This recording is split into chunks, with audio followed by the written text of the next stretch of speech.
아니 뭐 찾아보는 족족 1~2천만 원씩 들어가는 방을 꾸몄네? 이게 현실적이지가 않잖아요. 저도 데스크 셋업에 관심을 갖기 시작하면서 다른 분들의 데스크 셋업을 볼 때마다 와, 감탄을 했습니다. 저거 진짜 멋있다. 나도 해보고 싶다. 그런 깔맞춤 셋업이라면 1~2천만 원 우습게 깨진다는 거예요.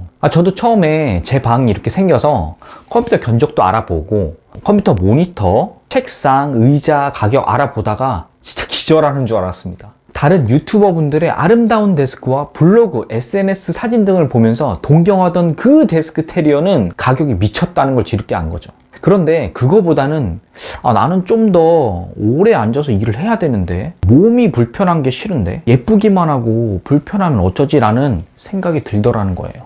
그래서 오늘은 어떤 제품들로 어떻게 구성을 해야 가성비 있고 장시간 사용해도 몸이 덜 아프게 데스크를 꾸밀 수 있는지에 대해서 이야기해 보려고 합니다. 일단 제 데스크톱 구성부터 한번 살펴보실까요?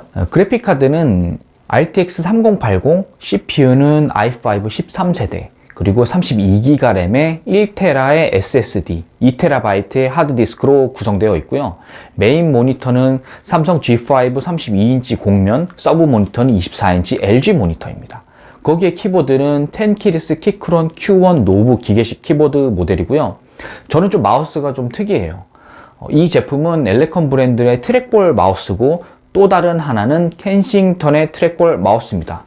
이렇게 양손으로 쓰고 있는 거죠. 마우스에 대한 이 자세한 내용은요, 제가 마우스 고르는 영상을 만들어 두었거든요. 이 영상을 꼭 참고해 보시면 좋을 것 같습니다. 이 정도 세팅만 해도 이 새 제품으로 구성할 경우 약 한 250만 원 정도 될 것 같네요. 거기에 이제 모니터 암은 카멜 듀얼 모니터 암이고요. 모션 데스크도 함께 저는 사용을 하고 있습니다. 아주 만족하고 사용을 하고 있죠. 여기에 보이시는 이 팜레스트는 제가 직접 만든 거예요. 조금 서툴긴 하죠. 그래도 이게 가로 길이 32.5cm, 높이 2cm, 폭 8cm로 제가 이 기계식 키보드에 맞춰서 딱 만든 건데요. 오동나무 재질로 만든 거예요. 그래서 상당히 가볍습니다. 칠을 안 했을 경우에는 색깔이 약간 다르죠.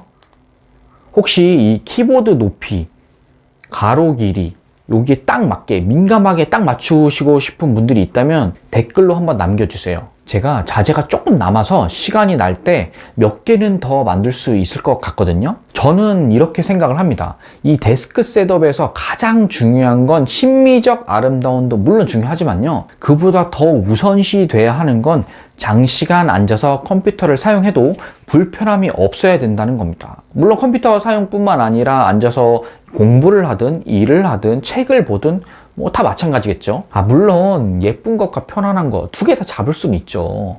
돈만 충분하다면 말이죠. 그런데 처음부터 수천만 원을 태우기엔 지갑 사정이 여의치가 않잖아요. 넌 뭔데 거기다가 돈을 그렇게 많이 쓰니? 미쳤니? 라는 부모님 또는 배우자의 목소리가 환청처럼 들리죠. 입문했는데 1~2천 태운다는 게 사실 말이 안 돼. 그러니까 처음 구성을 할 땐 가볍게, 아주 가볍게 시작을 해보자는 겁니다. PC 사양을 좀 내리더라도 말이죠. 보통 이렇게 데스크 셋업이라고 하면 주변 친구들은 이 컴퓨터와 모니터, 주변 기기 정도만 생각을 하더라고요. 사실 이 환경을 준비하는데 컴퓨터랑 모니터만 필요한 게 아니잖아요. 책상과 의자도 분명히 고려해야 하는 부분이죠. 특히나 오랜 시간 책상에 앉아서 생활하는 현대인들의 대부분이 허리, 어깨, 등, 손목 통증을 갖고 있거든요. 저도 한동안 이런 통증들 때문에 많이 고생도 했고요. 척추 전문가 정성근 교수님 영상에 따르면요, 이런 자세는 목과 허리가 만신창이가 되는 건 시간 문제라고 하셨어요. 그럼 어떤 자세로 앉아야 목과 허리 통증을 최소화시킬 수 있을까요? 정성근 교수님께서는 앉는 자세는 4가지가 중요하다고 말씀을 해주셨는데요. 첫째, 이 방석의 높이입니다. 이 발바닥이 바닥에 온전히 붙어 있어야 한다고 하셨어요. 골반의 중심이 무릎의 중심보다 조금 더 낮아야 한다고 강조하셨죠. 체중을 분산시켜 허리의 부담을 줄이기 위해서 말이죠. 둘째, 의자 방석 끝까지 허리를 집어넣고 등받침이 허리에 닿아야 한다고 합니다.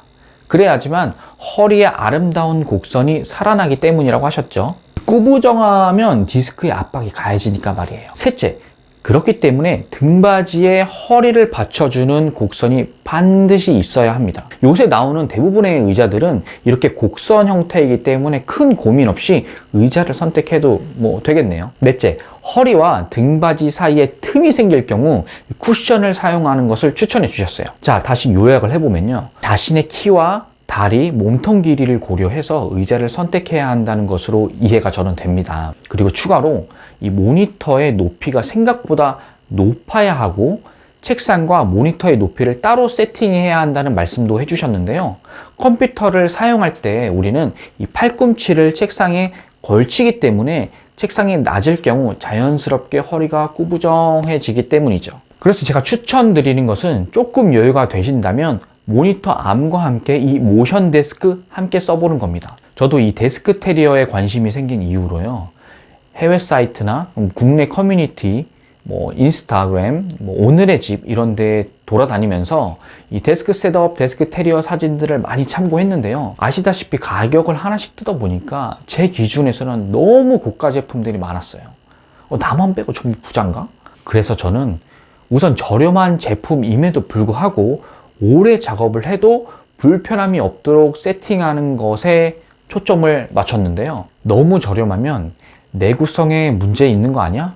라고 생각하실 수도 있어요. 물론 고가의 물건에는 그만한 가치가 있다고 생각을 합니다. 다만 입문자 입장에서는 처음엔 조금 부족한 구성으로 쓰다가요. 한 번에 이 고가 제품으로 넘어가는 게 만족도가 개인적으로는 굉장히 높더라고요. 입문자 제품을 끝까지 쓰다가 최상급 라인으로 넘어가는 게 돈이 제일 적게 든다는 걸 깨달았죠. 여러분이 만약 저처럼 이 개인 공간을 처음 갖게 된다면 아마 엄청 설레고 어떻게 꾸밀지 매일 상상하는 것만으로도 아마 즐거우실 거예요. 왜냐면 제가 그랬거든요. 이 혼자만의 공간, 여기서 게임도 하고 때로는 홈오피스 역할도 하고 공부도 하고 또 누군가는 이 공간에서 창업을 하시는 분들도 계시겠죠. 그만큼 이 책상이라는 공간이 주는 상징적인 의미는 개인마다 전부 다 다를 겁니다. 단순히 그냥 책상인데? 라고 지금까지 생각하셨더라도요. 제 다른 영상을 조금 더 보시면 이 책상이라는 공간이 더 특별하게 보일 거라고 저는 생각을 합니다. 오늘 영상을 끝까지 봐주셔서 너무 감사드리고요. 그럼 더 좋은 영상으로 찾아뵙겠습니다. 오늘은 여기까지.